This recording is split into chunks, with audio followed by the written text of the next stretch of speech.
Getting into a crash is never fun, even if it's just a minor fender bender. Now, despite all the routine frustrations associated with personally being involved in a crash, what if I told you we're all burdened by that crash up ahead? Hey there folks, I'm Sergeant Tom Sloan with the Round Rock Police Department Traffic Unit with another episode of Tom's Traffic Tips. Now in this episode, we're going to talk about vehicle crashes and the consequences of traffic congestion. In the city of Round Rock, we see anywhere between 3,000 and 4,000 crashes per year. Most of these crashes are rear-end style collisions caused by a combination of fail to control speed, a distraction in the vehicle, most often texting and driving.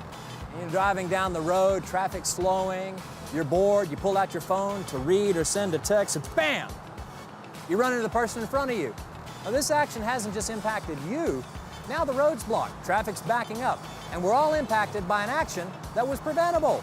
Now, a AAA study revealed it costs everyone out on the road an additional $500 a year because traffic congestion from crashes.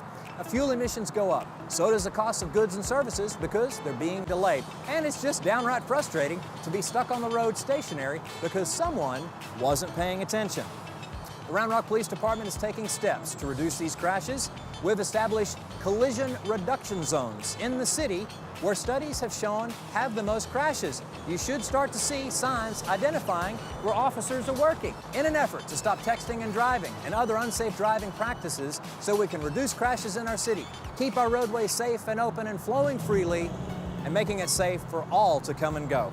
That's it for this week's episode of Tom's Traffic Tips. Until next time, drive safe.